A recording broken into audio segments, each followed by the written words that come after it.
You're listening to the Tony and Josh Show.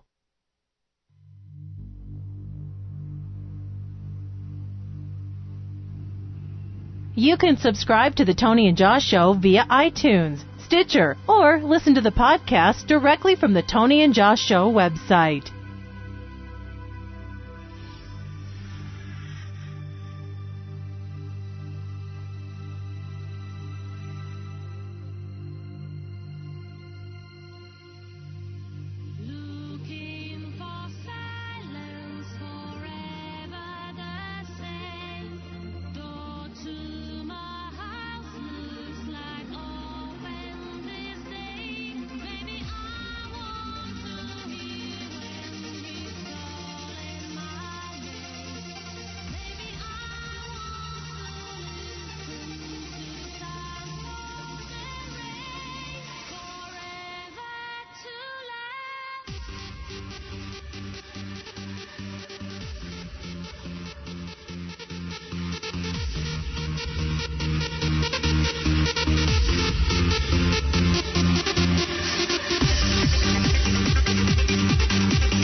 You're listening to the Tony and Josh Show.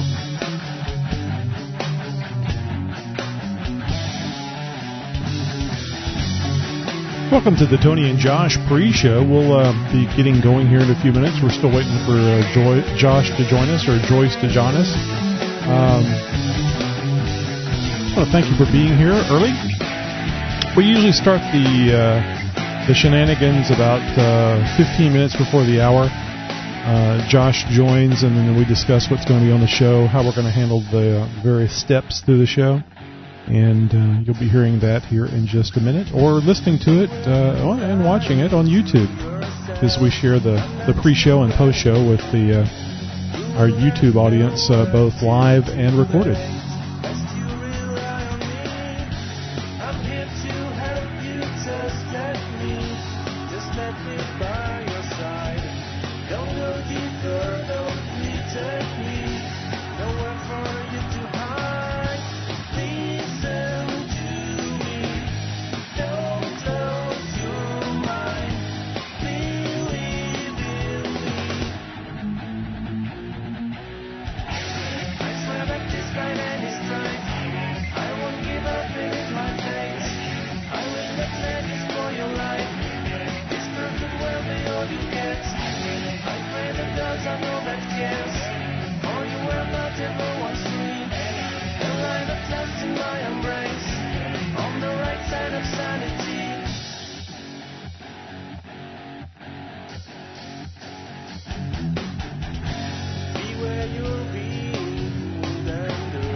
Your willingness or absence of will make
yours, Josh. Your aspect ratio is wrong again. What the? I didn't do anything. It's better you hear it from me than some kid in the street. Yeah, really. I gotta figure out what I did last time to correct it. I know you had to call back. At least I believe that is what you did. All right, let me... I think I had to sign out of Skype and then back in. So let me close this. I'll be right back. All righty.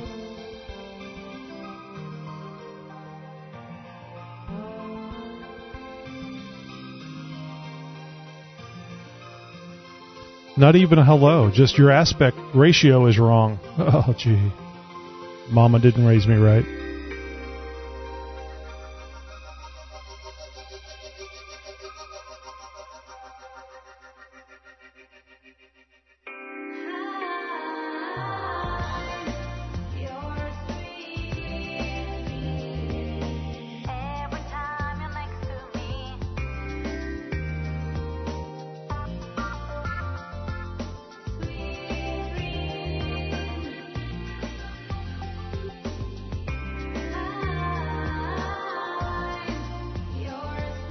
No, that still doesn't look right. No.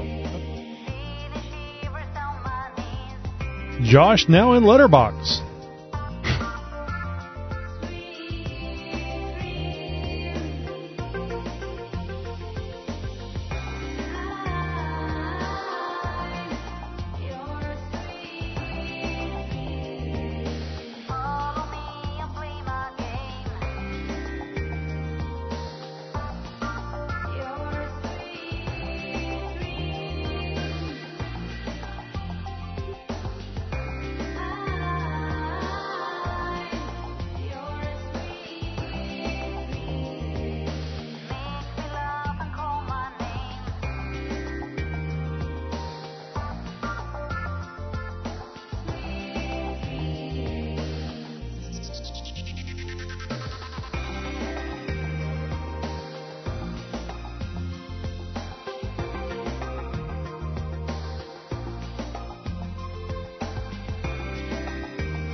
Okay, how's that look now?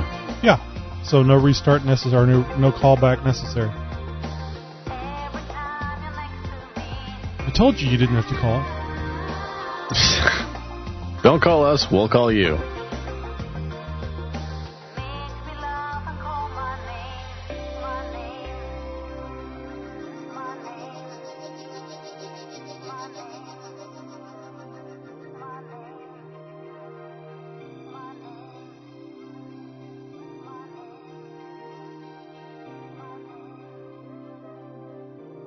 Just messing with the chroma key here, trying to get it set right.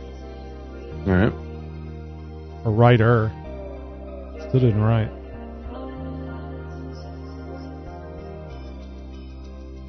So were we missing a story? I saw a blank line. I quickly went and found something. No, that bonus alternative story could have fit in there. We can still use that, still not. I just kind of figured, all right, well, I've got like two kind of short stories. We might have time for it. Like to try and shoehorn it in at the end if we can, but if not, it's no big deal. You can always save it for next week. Well, I don't think that one that I put in there is all that particularly interesting. I mean, it can be, but yeah, no, I would prefer not to use it unless we have to. Oh, well, in that case, we can just go with the stories I've got in here then. Okay, good. I just saw, like I said, I saw that blank line, and I thought I better go find something.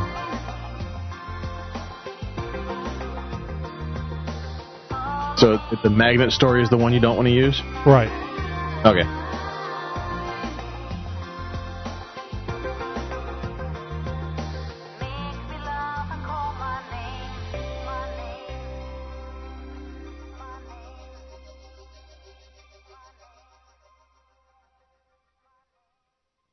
I'm only having a devil of a time trying to get this the lighting right on the camera.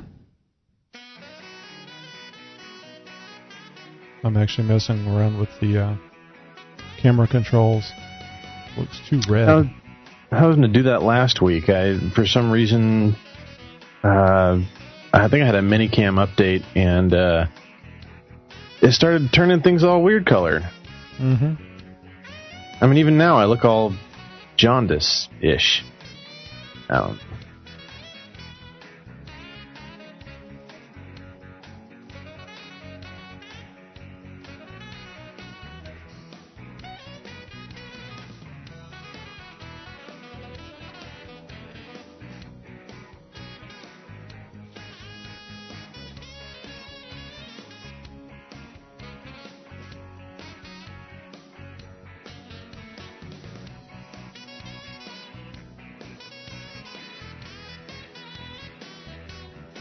Boy, this is a pain in the ass.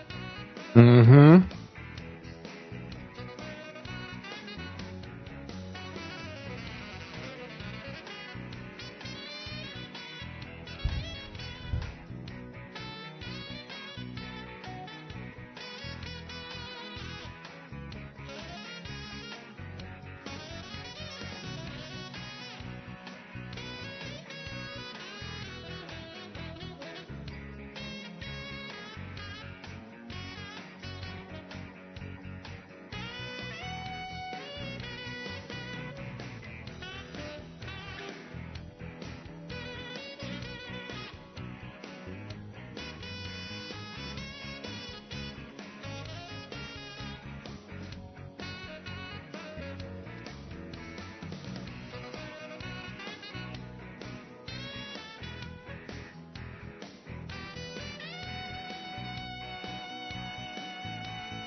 Getting a little closer and trying to make it look more like yours.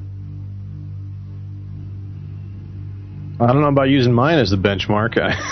Well, I think it looks better if they both look the same. Then one's different, radically different than the other. And we're going to go with that. Not the best. But then again, neither is the show.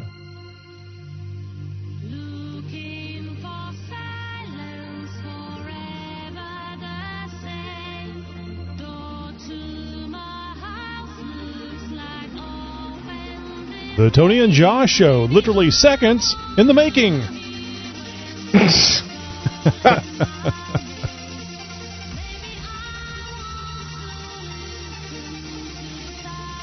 You don't get screwing around like this unless you're in the White House.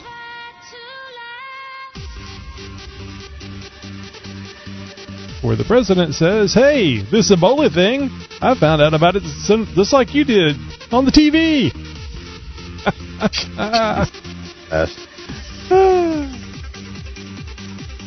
Jimmy Carter's even shaking his head. Grateful, but still shaking his head.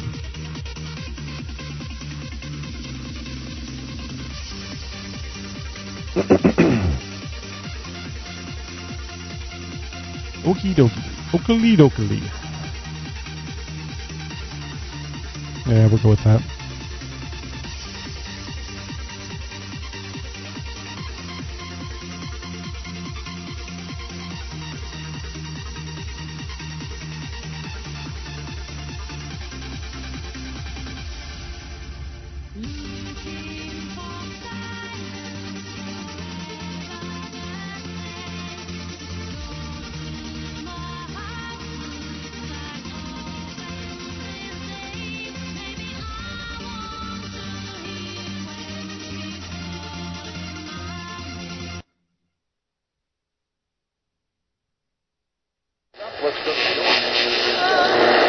I'm your number one fan.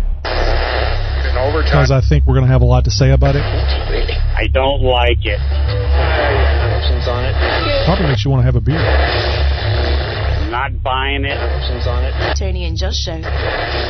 Obviously, they're setting up for something epic. They're here. This summer, they are coming. You know, they don't care. They don't care if people get hurt. They are better than ever. I'm going to really go off on a very odd tangent here right now. Be prepared. How dare you? Seriously. Everything is about to change. Just go away. Tony and Josh. Tony and Josh. The Tony and Josh Show. The Tony and Josh Show. This summer.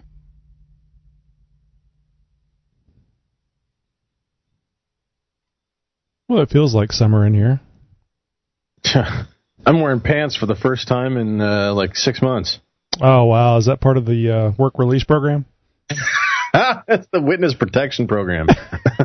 I witnessed that. I need protection. That's right. That's exactly how it goes. It's fall's starting to set in, and actually, probably the latest summer we've ever had. Well, that I can remember in recent history, anyways. It's finally starting to get a little bit colder now, at least to the point where I'm no longer comfortable wearing shorts. So I've donned the pants, or the long shorts, as they say. Oh, let me ask you this. I was looking into this, and I don't know if this would work out or not. I've got the little bit of background noise, and I actually did a notch filter on it the other day, and I was able to remove a lot of the whiny noise I'm getting from my PC over here, and around 5K. So I thought, if I had a digital signal processor in the chain, I could actually digitally remove that 5K and maybe a little surrounding noises and pull it right out of the audio before it actually gets to the recorder. Now, I guess a multi-band graphics equalizer would work as well, but I'll have to figure out how to do it where I just do it to my signal, not all the signals that are being mixed together. But I was thinking either a graphics equalizer, passing my microphone through it, or actually a digital signal processor. And I only know DSP from like ham radio and stuff, where I have a DSP built into the radio, and it allows you to filter out specific frequencies. And they don't allow you to actually go in there and put in what frequency it is. It just has this levels of adjustment. Okay. And but I thought, the DSPs from Behringer aren't that expensive, especially if you get it off of eBay used.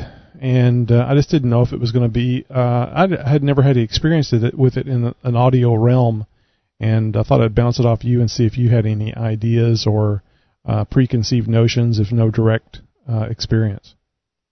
I've got both it is a sound processor of sorts. It's not exactly a DSP, but it is a Behringer unit, and I use it in my rack for my live rig, the one that I take out to shows and stuff like that. I also have a 32-band graphic equalizer that I use as well. The DSP I don't think is quite the route that you want to go. I mean, it might do what you're looking for. If you've got something like a Guitar Center or, someplace where you can go down and kind of tinker and toy with one a little bit and talk to the guys down there about how it would integrate into your audio chain and whether or not it's going to be the right choice for you. I think a vocal processor might be a little bit more what you'd be looking for, but even then, that's not going to work as far as noise removal goes. And in the sense of using like the graphic EQ, and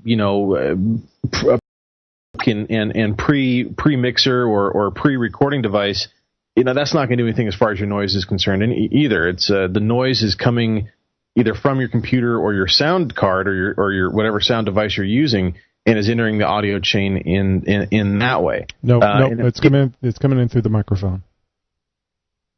This is definitely processor noise that I'm hearing from your end. I mean, I can record some of this. But we're not talking about. I'm not talking about getting rid of that noise. I'm talking about getting rid of the noise that comes in whenever I speak and break the gate, and then whenever the gate breaks open, you can hear the computer noise coming in through the microphone. You don't hear it when I'm not talking, but when I talk, it breaks the gate, and of course you can hear it. No, I don't have computer noise going into the recording. You would hear that whenever you listen to the show. Yeah. I mean, not the electronic computer noise that you're referring to, like what you're hearing right now. Right. I was going to say I don't hear that when I listen to the podcast, but I hear it, now in the can. So there's obviously there's some sort of a break in between where it is and where it's going. But The room noise that you speak of and stuff like computer fan noise and stuff like that, it's not really all that present to me. No, it's not. And if you're driving along even in a quiet vehicle, you don't hear it. It's just, how you are about audio quality. So I'm a little less so, but still in the ballpark. Have you thought about moving all the computers into maybe a custom built enclosure or a closet or somewhere else? No, since this isn't it's the place that I do things and have a good time and so on and so forth. Arrange this into a studio where it only has one use for 2 hours, 2 days a week. It's Gotcha. And I don't have the room in the house to set up a specific room for that. So that's why I'm thinking, graphics equalizer or digital signal processor, so I can make use of this for more than one purpose. Like I said, for the maximum 4 hours a week. I think they make virtual DSPs that you can run off the computer. That I don't want to make the computer do it.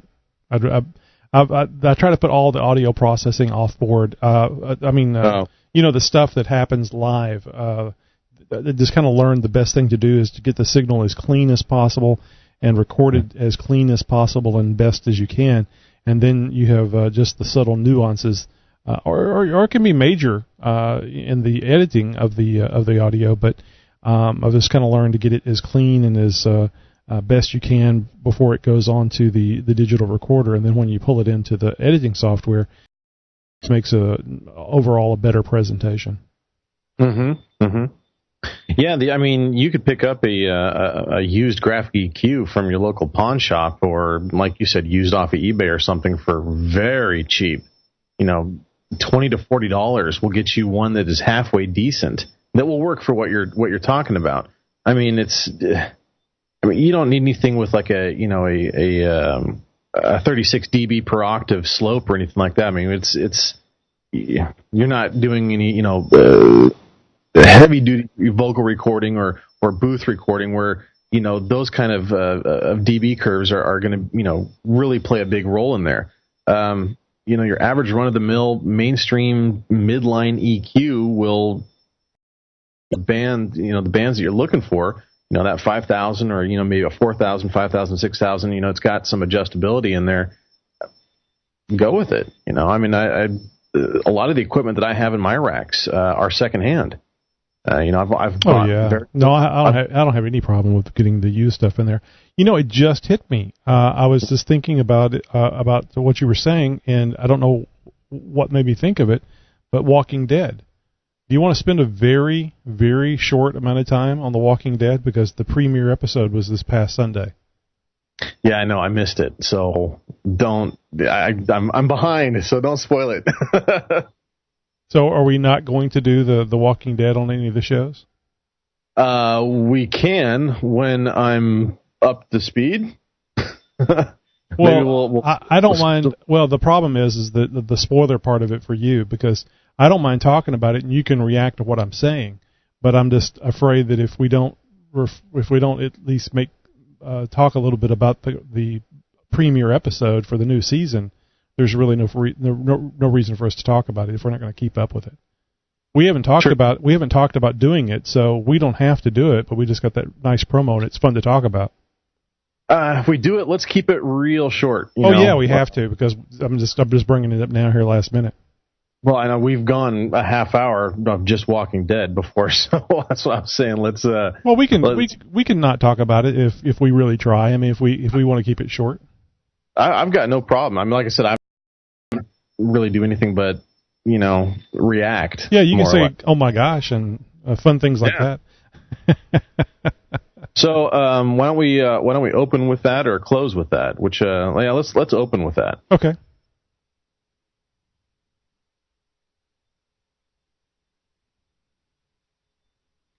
Okay, just adjusting my sound devices here. Yeah, I got to put that filter in. I keep forgetting since I don't hear it. I got to put that filter in and see if that'll clean up the audio going to you, because I'm actually getting a little backscatter from that noise going to you, coming back over here. It's almost as loud as your signal. I mean, it is. There's a lot there as far as noise goes.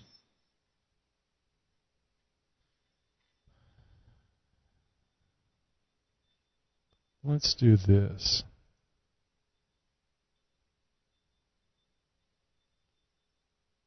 Whoa.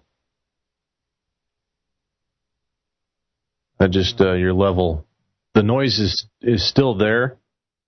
Well, now it just totally changed. Yeah, I switched lines. Oh, this is the one gone now. Yeah, this is the one that you, the one you normally, that we have been using. But okay. it fights with you on the music and stuff. Oh, okay. All right. I mean, I'm fine with it. It's not so bad that I can't hear you. And I've, after listening to minutes and last week and stuff, you kind of block it out. After I'm starting to enjoy the beatings. It's a little exciting. Yeah. I understand. All right. The only thing, I guess, my only concern is it just drops the level of audio on the YouTube recording. But I'll fight that one. Maybe I'll have some time tomorrow before the next show and see if I can. I don't know that filter is going to fix it or not. So we'll just have to wait and see. If you want, go ahead and go back to that other audio device. It's I can live with it. It's not a big deal. And if it's I don't like hearing that same high pitched stuff that's coming that I don't like here. It's worse coming from you. Whenever you're not talking, I mean, just as you're talking, you can hear these artifacts coming in. So I need to clean that up. If it was just you suffering, I'd say sure. But if the audience has to suffer along as well, then no. All right, so let's see here. Yeah, disclaimer, intro music. Oh, where's my little video segment? Oh, there it is. Cue that up.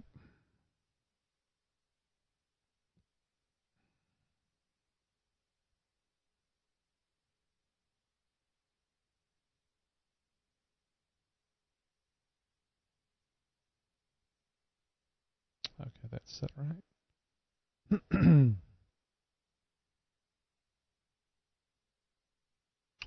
Okie dokie, and let's see, who's got the first one? Is it you? Let's see here. We'll do the Walking Dead segment first. Oh, that's right. And then it's mine, and then I'll do the kitty. Alrighty. Okay. I think this is a new record. 20 minutes in past time.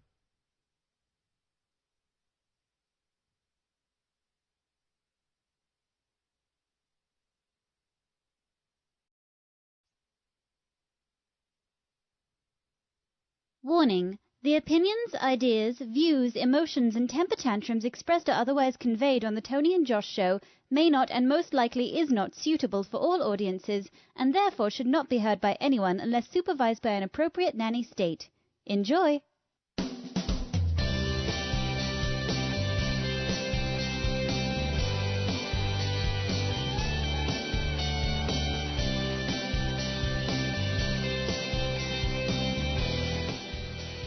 Welcome to the Tony and Josh Show. Tony and Josh are the functionally illiterates of the podcasting world. Now here they are. Tony and Josh. They missed all the waving, Josh. I played the video segment with a neon thing, but Josh was waving. He gets credit for the wave. Now let's see if we can hear him because we made some audio adjustments. Well, I hope you guys can hear me. And, a little inside joke every week, guys, and never get that wave right. One of these days, maybe just one of these days, I'll land it. Well, we should have a pre-show where we discuss things and how we're going to do them. And, we did. I just didn't mention it to you. So, my fault. Hey, we're going to have a great show tonight, as we always do. This is episode 44 to the Tony and Josh Show. We're here to inform, entertain, and give you a laugh or two. We've searched the interwebs and found these earth-shaking stories to bring to you tonight. Yeah, calling all crazy topless women. Russia has some room for you. Yeah, baby. It's hard work, but somebody's got to do it. You guys love your cat. How much? I mean, really, how much would you pay for this kitty love? And we got something for you as well. Not quite a dumb criminal story, but we might as well go ahead and throw it in that file cabinet anyways. Stick around, guys. We're going to have some fun. Well, it does sound fun. Josh, everything going okay with you? I mean, you don't have the Ebola or anything, do you? No, but I heard that your home state has got yet another Ebola victim, so that's something we can talk about in this show or next, because it's always something that's going to piss us off. Yeah, that's true. Well, I will just mention that this is a very conservative state, and we all know, I go with a little sideline here. I'm just waiting for some person on a Sunday morning political news show or something to say President Ebola. Oh, that'd be great. Yeah, like they did with President Osama. Yes. Oh, I cannot wait for the Freudian slips. That'll be fun. Because they're going to be thinking ahead, Ebola. They're talking about the president's response, and they're going to call him President Ebola. You wait and see, folks. I called it here first. Well, no matter what we're talking about, you guys can join in on the fun as well. Give us a call to join in on the fun live during every week's show. 267-507-0240. And because we're special like a short bus, you're going to need a special code to get in. And that code is 219-835. Give those numbers a call. And if that isn't quite your bag, guys, hop over to TonyandJosh.com. You can watch the show live every Wednesday, 10 p.m. Central, right there on the site, as well as interact with us during the show with a little chat we've got set up there for you. And if you'd like to remain a little bit more anonymous than even that, well, you guys can reach out to us via Twitter at Tony and Josh Show. Somebody in the chat room just said, more fun than Jeeps? We have a Jeep show, so we talk about having a little more fun here than just Jeeps. So, well, Josh, guess what? Guess what just came back on the air after a long-awaited, not just a summer, but God, what was it, like 8-9 months before, while we were waiting for this to happen? It seemed like a lifetime hiatus, and we took a long hiatus ourselves. But I think this The Walking Dead has actually taken the record here as far as that goes. Tony, I'm a little bit behind, so I haven't seen the premiere episode of, what is it now, season 5? Yes. Walkers, crawlers, blood, guts, and all that is zombie.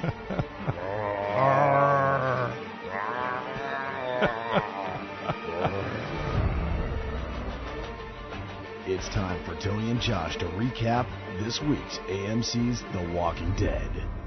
Now, poor Josh has not seen this episode of The Walking Dead, so this is going to be news to him, and I'm going to try not to spoil it too much for him. As you may remember, which I didn't because it's been 3 lifetimes ago, the last thing Rick said was, they messed with the wrong people. Well, they certainly did. As we join our anti-heroes, I guess they're the good guys for the most part. We see them improvising with what little they have in the boxcar.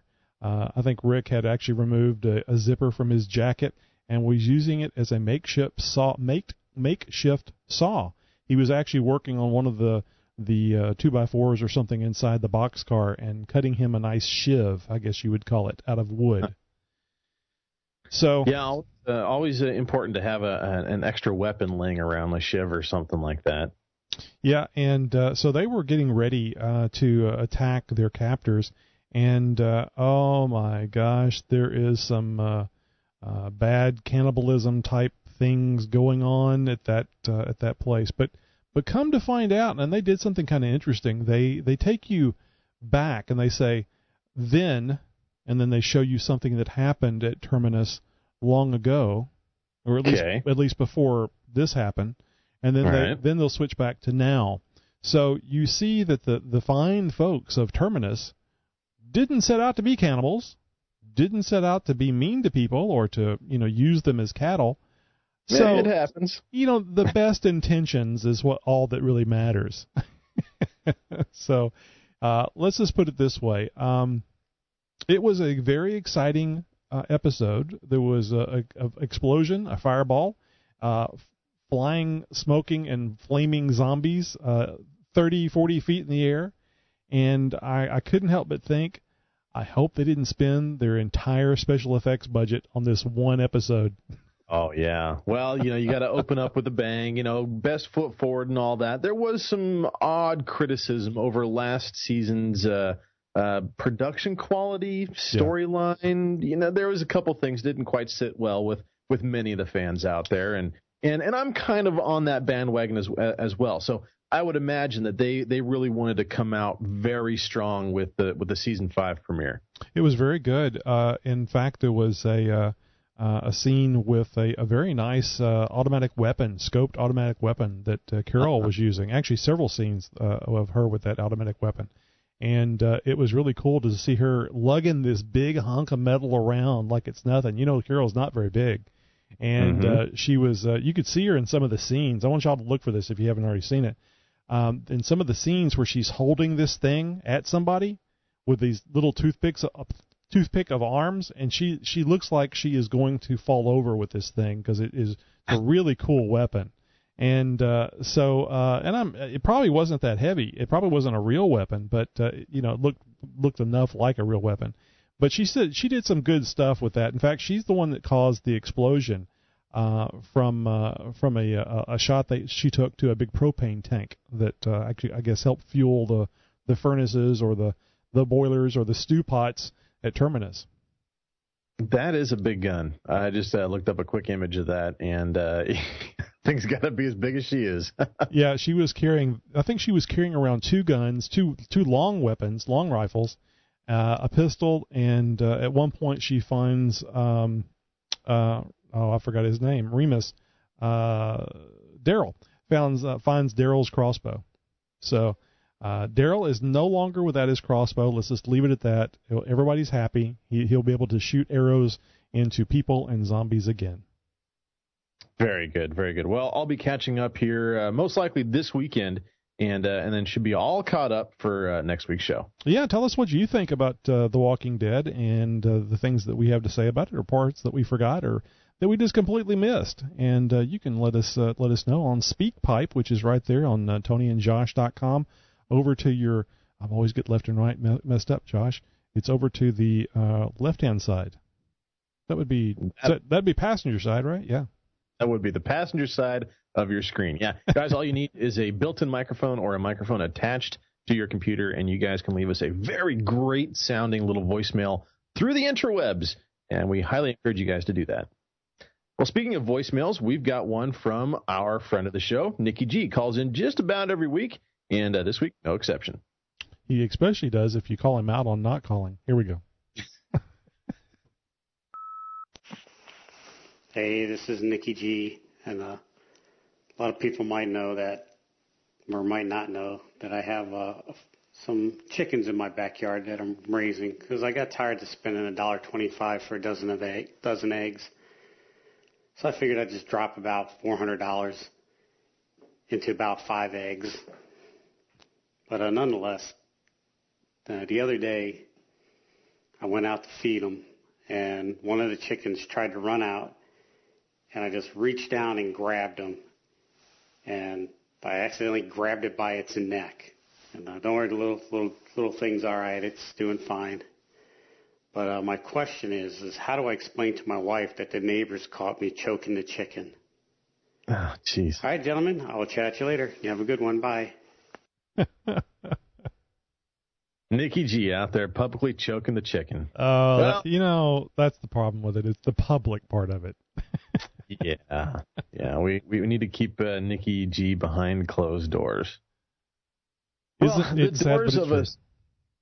I'm sorry. Go ahead. It's sad, but it's true.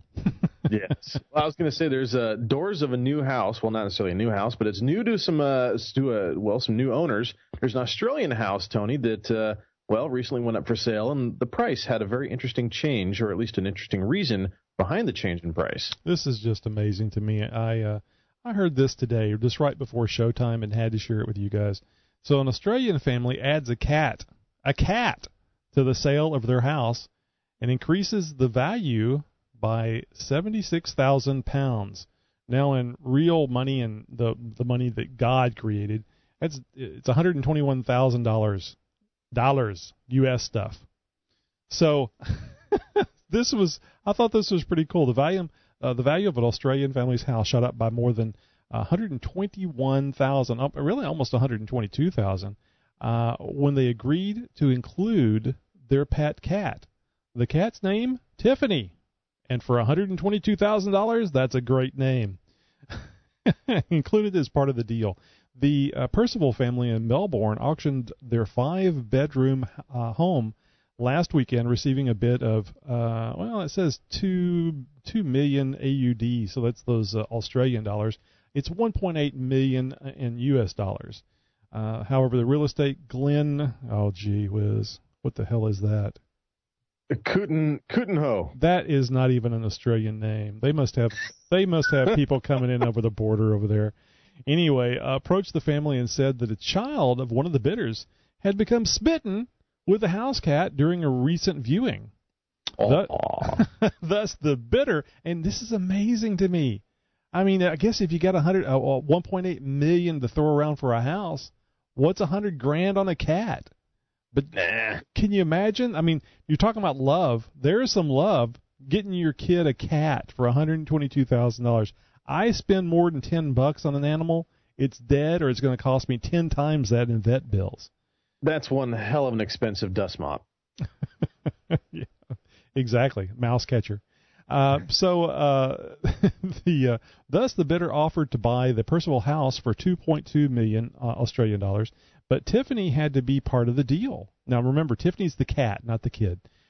Talking to Melbourne's Herald Sun, the mother of the family, Fran Percival, said that Tiffany would always sit on the couch during the numerous house viewings. People would come through, and she would observe them and be patted. Of course, the cat loved all the attention, and she looked so ornamental. Boy, she really must have. I don't know, how much could you get for a Christmas tree if you had set one up in there? Well, if it's got a cat hanging from it, I don't know. $5,000 to that tree, I'll throw it in. So anyway, while Percival agreed to the new terms from the bidder, her son, Sam, was not pleased to see Tiffany change hands. 19-year-old Sam had bought Tiffany, the last of the litter, in a pet shop because he felt sorry for her. Yeah, well, that turned out well. Sam's mom, because that's what they say down there is mom, told Herald Sun, we're thinking we'll put 20,000 in a pile next to the cat and say, Sam, you choose. Okay, I got it. I was thinking, what are they going to hire the poor cat? Sam is hoping to travel next year, and his mother said the extra money garnered from Tiffany would help pay for his trip. $20,000 would pay for a hell of a trip, Josh. I mean, and that's not even dollars. That's Australian things. While Percival family said they would be sad to see the 4-year-old Tiffany leave. What is it? That's like $25,000 a year. They do have 2 dogs, 2 rabbits, a fish to fall back on. You got to think that they tried to make a package deal with all this. That's got to be a big fish. Yeah. Still, they're considering adopting another cat from the RSPCA when they move out. Replacing a $122,000 cat isn't going to be that easy. Well, Josh, would you pay $122,000 for a cat? No, certainly not. No, look, I am a cat guy. I love animals, dogs, cats, you name it. But seriously, even if I was filthy rich, I'm still a miser at heart. There's no way in hell I'm spending that kind of money. I'm not dropping 6 figures on any, well, just insert another name for cat here. Kitty? Yeah. Furball generator? Yeah, I was going to say, that's some seriously expensive fur balls right there. So, speaking of fur balls. Yeah, I was going to say, from Australia, we go to Russia. Well, actually, it's in France. This week in Paris, France, actually, a member of a topless feminist group, Femen, was convicted of exhibitionism after attacking a statue of Russian President Vladimir Putin at a wax museum. With "Kill Putin" written on her nude breast, 26-year-old Ayana Zidova, I have no idea her last name, targeted the likeness of Putin at the Musée Grévin with a wooden stake. This isn't necessarily the weirdest part, folks, because upon her arrest, it was discovered she hadn't been wearing a shirt when she walked into the museum earlier that day to begin with. Ukrainian activist who has lived in France for 2 years as a political refugee laughed in court after the judge ordered her to pay a fine of 1,500 euros, which is 1,897 real money, for vandalism and a crime called sexual exhibition. Sounds good to me. As well as other damages payable to the Musée Grévin. The judge, after ordering to see the boobs in question, asked the defendant why she was laughing at the sentence. Her reply, "I'm laughing because it's very strange. I'm very surprised by this decision," she said, because apparently, and it is in Ukrainian tradition to waltz topless into a museum and stab likenesses of your country's leader with a wooden stake. The feminaziist activist group Femen, which, yes, not only rhymes with semen, but also has the word men in it, not only do a bang-up job of paying homage to men everywhere with their name, but also specializes in shock bare-breast appearances to dramatize women's rights causes, mainly in the male-dominated hierarchies and its former Soviet allies. With Putin obviously being a particular target, the wax statue of Putin fell over during the attack, and a part of the head shattered after hitting the floor. See, wax to me doesn't shatter. It had to have been like porcelain or something. I have no idea. It has since been repaired. The museum is now offering free admission, of course, to any topless women. I'm sure age and weight restrictions probably apply. You ever been to a wax museum? No, thankfully no. The authorities questioned me, but I still maintain no. I have, and they're creepy as all hell. We've got one here on the Oregon coast. It's right next to a Ripley's Believe It or Not museum, in fact. Nice, yeah. Yeah, really cool. I think really it'd be cool. fun. I think it'd be fun to see. It is interesting. Is there a Michael Jackson there? Oh, I can't remember. They always cycle really? characters and stuff through. So I'm sure they've got, a dozen or so that are always kind of in the wings, and they have the 5 or 10 or however many there are. I can't remember. It's been years since I've been there. Out on display, and so they kind of cycle through, and whoever's probably in the news or what have you. So I think it would be great if they had like the 25 Shades of Michael Gray. Oh, jeez. I said Michael Gray because Shades of Gray. 25 Shades of Michael Jackson. From the Ben days all the way to Tito, I'm on fire, help me. That was a pretty good impersonation right there. Well, thank you. I had to squeeze something. Well, speaking of weird people that are out there doing dancing and stuff like that, this falls into the get off that couch and get your ass to twerk category. I see what you did there. There's no reason to wake up and go to work every day unless you love your job or you have an undying desire to have food in your belly and a roof over your head. I'm sure there's probably other reasons, but one Jessica Vanessa of Florida ain't got time for that. Her dream job was to help kids, to teach them the 3 R's, reading, writing, and arithmetic. In all seriousness, she really didn't mind her assistant teaching job at a Florida kindergarten, but she likes making vines a whole lot more. And for those of you who don't know what a vine is, it's not the thing that Tarzan is swinging from anymore. It's a short video, usually 5 to 10 seconds long, sometimes compiled of clips of random stuff. The random here is the key word, folks, in understanding the what's and whys of all this. They are frequently posted on social websites such as Facebook, Twitter, etc. Jessica Vanessa's vines, they're all about that twerk. And apparently there's cash in the ass business. Now, who'd have thunk, right? What I make in 6 seconds would take me 4 months to make as a teaching assistant, she says. She has more than 2 million followers on the video sharing site and says she makes 6 figures a year doing this. Tony, I think we need a new profession. Vanessa says she has been tormented over her life decision online, but she has her family support and will continue her twerking career. I would imagine so long as her body holds out anyways. Okay, so she didn't invent Twitter or YouTube or anything like that, but what she has done is play by the rules and find some suckers. Millions of them, apparently, that pay to see her shake that ass. What's really the difference between her and the guy who invented the pet rock? Well, she's providing a service, more or less.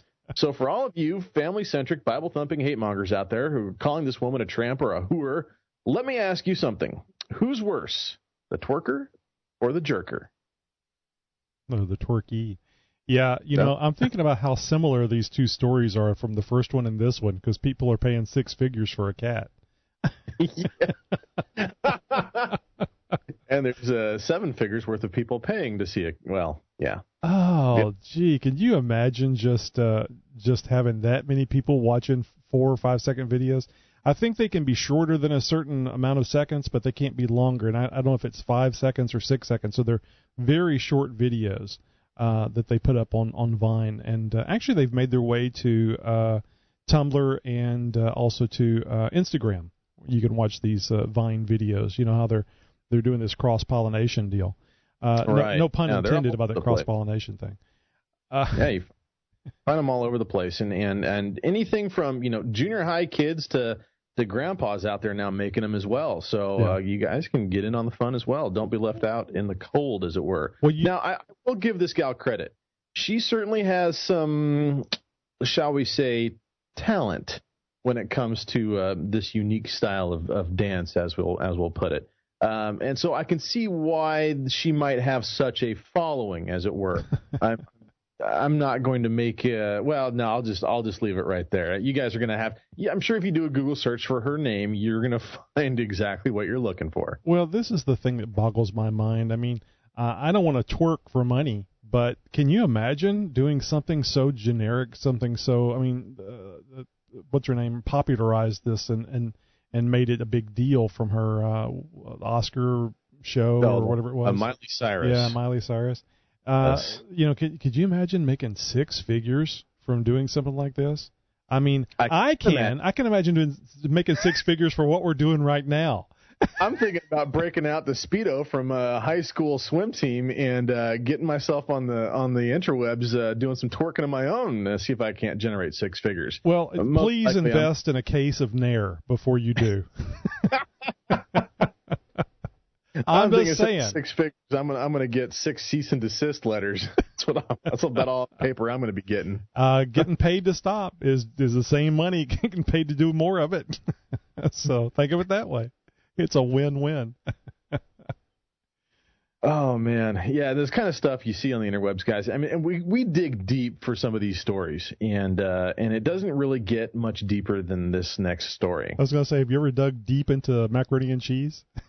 Well, Tony, I know you like macaroni and cheese, and there's a theme here. Macaroni and cheese, yeah. Oh yeah, there's a theme here. This guy apparently wasn't using his noodle. You see what I did there? Randy Zipperer. Yes, that is his name, folks. Zipperer. Gesundheit. Is accused of stabbing his younger brother following an argument about missing macaroni and cheese.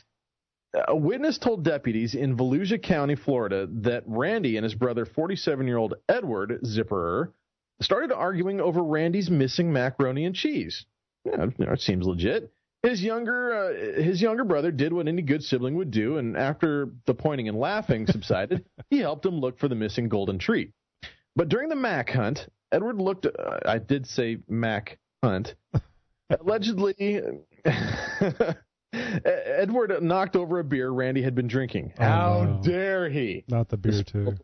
Yes, insult to injury. The spill allegedly made Randy even angrier. Rightly so, I might add. I mean, first his mac and cheese takes a trip to another realm of existence, and now his beer accidentally finds its way to the floor, and without being drank, I might add.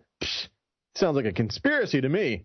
Deputies responding to the scene said Randy began waving around a knife that somehow wound up inserted into his brother's stomach. Somehow. When the paramedics arrived, Edward had a small puncture wound in his abdomen. Investigators noted a trail of blood between the kitchen and bedroom. Oh, look, I've been stabbed. Maybe I should just go take a nap and sleep it off. It's always a good alternative to rubbing some dirt on it and walking it off, I always say. Randy allegedly admitted, I poked him a little with the knife, but I didn't mean to stab him. Who pokes somebody with a knife? I mean, I can understand giving a little jab at the dinner table, with the fork or something like that, but, going at you between the ribs with a steak knife, I don't think that's going to end well. Well, this gets a whole new meaning to the Facebook poke, doesn't it? Yes, it does. Yes, I've been poked and now I'm bleeding. He has been charged with aggravated battery and obstructing an officer. And, folks, I have no idea if the macaroni and cheese was ever found. I was afraid it leaked out when he stabbed him in the gut. Now, there was a big gravy spill, though, so... Oh, don't you know it. When you said younger brother and all the rest of that stuff, I'm thinking, 10, 9, 8 years old, and then you say 47, I'm going, holy crap!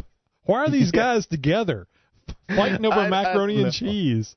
I wish I could share with you guys the mugshot that I saw that was associated with this story. And let me just tell you, everything that you're thinking right now in your mind's eye, the theater of the mind, what you're thinking of a couple of brothers fighting over macaroni and cheese and spilt beer, yep, it's all of that and more, I guarantee you. And just to sprinkle a little bit of more to your imagination, he was missing most of his front teeth. So there you go. It's stories like this that make me better understand gun control. Yes. where people think these folks, not that aren't me, shouldn't have high-powered weapons. They just shouldn't, So I guess I can understand that. But everybody ought to have the right and, damn it, the ability to protect their mac and cheese. Yeah, I think it's God-given's right for us to bear arms and protect our mac and cheese and our beer, spilt or not. And that must be a hell of a deal. I mean, a hell of a tasty meal, and cheese. And I can understand the disappointment if you've got your beer chilled to the right temperature, which would be cold, and they have your mac and cheese ready, which would be probably warm. And that's a sad story, Josh. Yeah, it is. I mean, nobody likes a story of missing mac and cheese. And Tony, I don't know if you're in this camp or not, but I'm personally very fond of chili mac. No, the girls like it. I've never cared too much for that. Maybe it's the chili that's used. The chili and the macaroni and cheese, and I'll go through about a half a bottle of Frank's Red Hot because I put that on everything. Yeah, I can see that. That stuff is a little vinegary, though, for me. Oh, way better than Tabasco, though. Tabasco sauce to me is awfully vinegary. Frank's Red Hot, yeah, I can take shots of that stuff. Well, my wife makes hot sauce, with the peppers and the tomatoes and this mixture, roasted tomatoes on the open flame and etc. And serrano peppers. And to me, that's hot sauce because it's something similar to you get like at a Mexican food restaurant, except it's better because it's the way she makes it, the way her mom makes it. So that's what I'm used to. Yeah. Yeah, that's real hot sauce. Yeah, I got some of that stuff in the refrigerator door too. I've always got 5 or 6 bottles of hot sauce laying around, and you're always ready to heat it up. You're gonna burn a hole in yourself one of these days with all that stuff that you eat. Hey guys, thanks for joining us here for the show. It's the best 30 minutes of your life, and I haven't been able to say that in years, Josh. So, remember, we're here every Wednesday, 10 p.m. Central Time. You can find us, TonyandJosh.com, and you see our chat room. You can see our video right there on the site. Of course, you can always follow us on YouTube, YouTube/TonyandJosh Show, and we got. Well, I'm not even going to say because it's embarrassing. We'd like to see more subscribers there, wouldn't we, Josh? Yes, we would. So if you guys like the show, you like what you're hearing, you like our new format, new as far as what we're doing from last year anyways, please tell a friend. And make sure you guys are subscribing to our feeds. We want to make sure you guys are getting all the latest content, and make sure you guys are here for the live show because you get to see some stuff that you don't, you obviously you're not going to see during a podcast. So make sure you're checking us out. The entire show archive for your free downloading pleasure over at TonyandJosh.com. Make sure you guys drop us a line. We'd love to hear from you. Did you mention iTunes, Josh? We'd love to get a subscription. Not a subscription. What do you call it? Damn it! I'm having a problem with the words tonight. A subscription would be nice. Even one, folks. Even one. Head over to iTunes right now. Find us, Tony and Josh Show. Review. Give us a review, damn it. You guys have a good night. We'll see you next week. Bye-bye.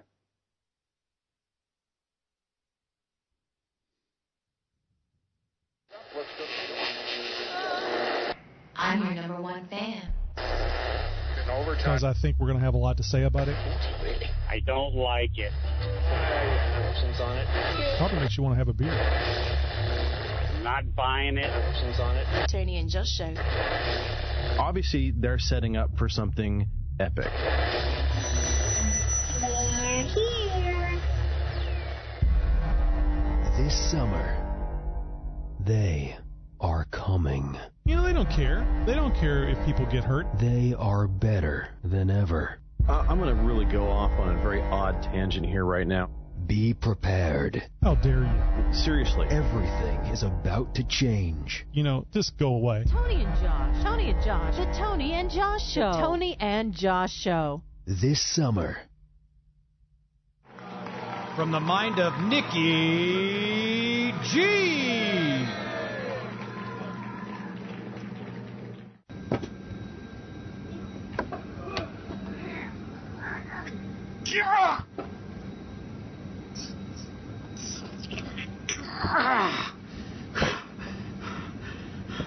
Oh, I'm slipping.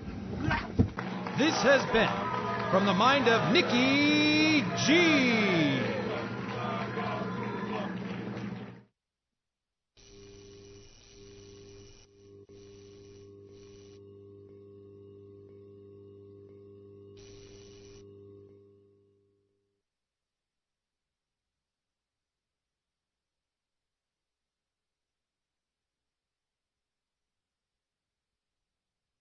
You know, there was another story that I heard on the news tonight. There was that one about the Australian family that sold their cat for $122,000, and there was another one. And I came up here and I was going to put it in the show notes, and I think I started reading some tweets and Facebook and over on the xjtalk.com site, and I forgot the second one. I was able to remember that one, but there was two of them that were pretty funny. And I had nothing. You know, I usually stumble across something or another that I find interesting and put it in the show notes during the week. And it was literally watching the news, and it was, I don't know if they have it up in your area or not, but here on the local ABC affiliate, they have And Before We Go. And it's usually something strange or goofy or silly. And that was one of those two stories is what we talked about tonight, the Australian family selling their house and a cat. I wonder how they came up with that $122,000 figure. That can't be something that. Well, I guess it could be. Yeah, we'll sell the cat, but you're going to need to cough up some money. Yeah, sure. They must have just like rounded up to the next biggest number. I have no idea, because it does seem like an awful lot. I mean, you know, I can understand. Oh, sure. You know, throw in a couple extra $1,000, we'll give you a pet. You know, the kid loves so much or so attached to her and infatuated with, whatever. But six figures for the household cat? So they sold the house for $1.8 million. And if this was, I guess this wasn't on top. Oh, okay. So maybe it was. I think that's about 10%. I think that's about a 10% increase on the cost of the house. Talk about closing costs. And Jesus. it's 4 years old. Cats don't live longer than, 10 years? Well, 14, 17 is not uncommon. But seriously, I would ask for a proration like they do with the Sears Die Hard batteries. Let's prorate this cat. He's already 4 years old. And maybe they did. You know, he was $200,000 in the beginning, and 4 years off. You know, you take a little bit of money, and there you go, $122,000. Well, if you look it up, it is a good-looking cat, and I've seen some pretty cats. It's just a long-haired Siamese, and it doesn't even look like it's a purebred Siamese. Look, it's got a little bit of calico in there as well, and so I just don't get it. Because when I first read that story, when I first saw the story, I didn't actually had read it yet. I hadn't seen any pictures yet. I'm thinking, well, damn, this must be one hell of a purebred cat. Yeah. You know, it's one of these, hairless super or yeah, you know, something albino, like that. Something special, yeah. Craps out golden eggs. I don't know, something like that. But no, lo and behold, it's just your average everyday feline, and I didn't get it. That definitely deserves some talking about. So. Yeah, Jeep Mama, who we're going to have the interview with tomorrow night, was in our chat room tonight. I don't know if she's still there or not, but I like that question. She says that that then and now stuff was weird. It was a bit of a different thing. I don't remember doing the then and now in any of the prior episodes of The Walking Dead, and I don't think they're going to do that in the future. I think, and as I stated here in the chat room.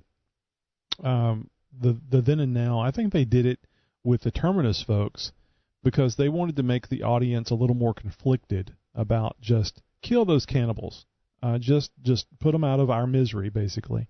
And like, oh well, look, they were abused and they were tortured and they fought back, and now they I think you'll hear this in the show towards the end. You're either cattle or the butcher.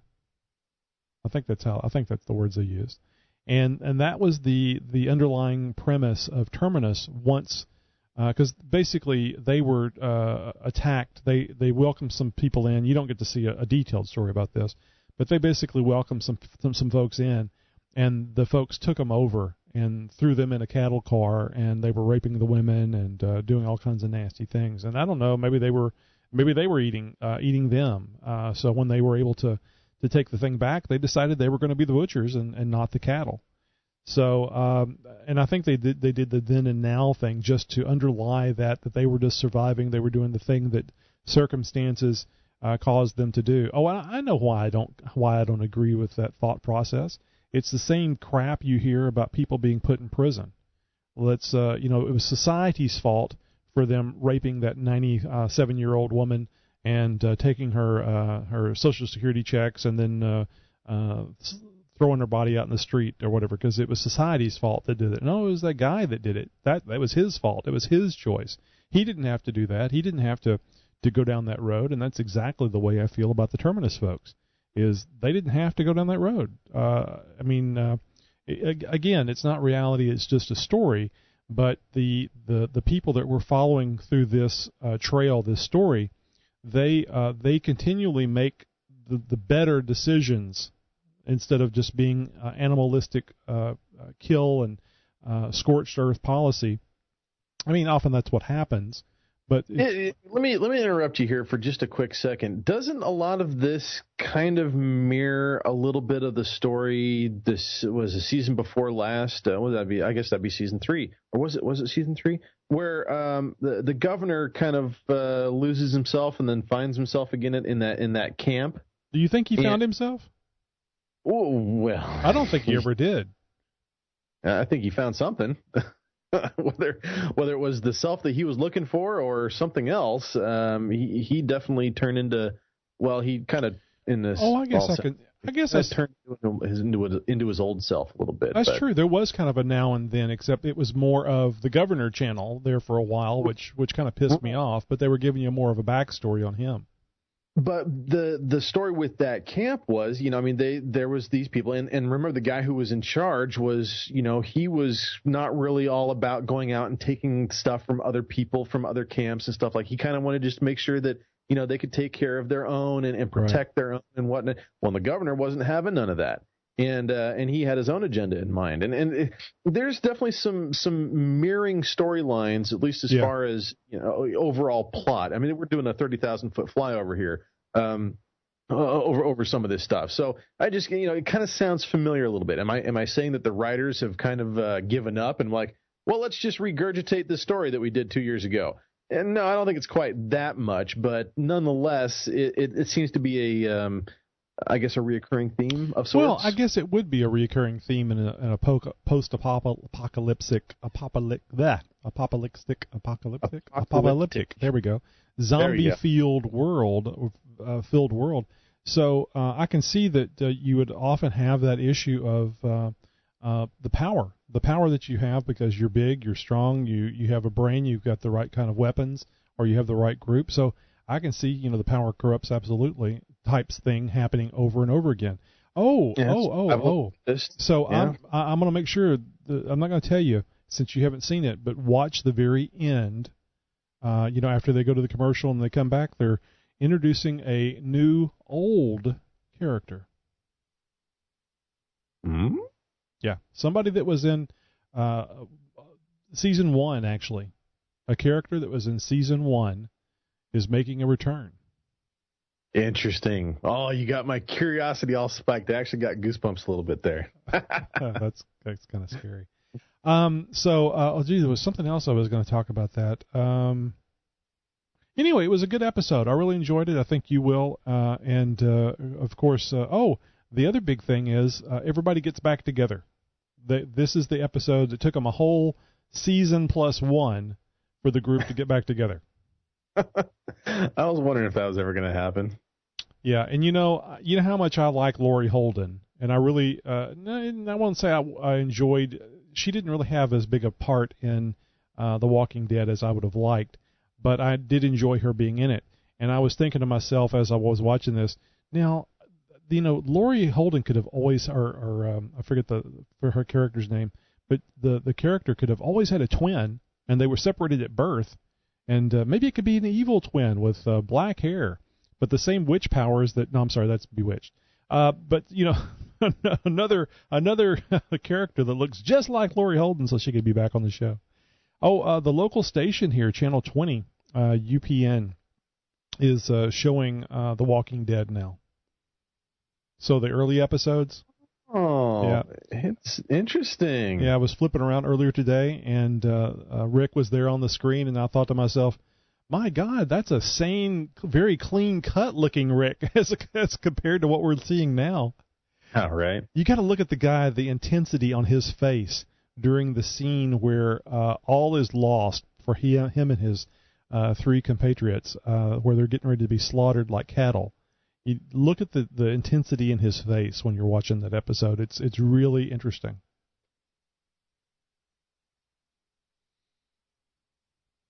Alrighty, well, I think what we're going to do is we're going to wrap it up. We're running a little late tonight because of a little discussion Josh and I had about audio equipment. If you missed that, riveting conversation. You can always go to YouTube and listen to it in all its glory. So we're going to wrap it up so we can do our little audio promo for this episode. If you enjoy what we're doing here, and if you'd like to see a little more of this, maybe similar type stuff but more Jeep related, please feel free to join us tomorrow night. And this time it'll be xjtalkshow.com, and same deal. We have the video at the top and the chat room at the bottom, and please come and join us. And like I mentioned earlier, one of our chat room participants tonight, Jeep Mama, is going to be our interviewee tomorrow night. It's a pre-recorded interview, so Josh and I will actually have time to chat it up in the chat room tomorrow night while the interview is playing. Yeah, looking forward to that. So you guys make sure you tune into the live show. You don't want to miss out on that, and get a chance to interact with us one-on-one in the chat room. If that's an appealing thing to you. All right, you guys have a great night. Thanks a lot for being here tonight, and we'll see you next week. Take care. Bye-bye.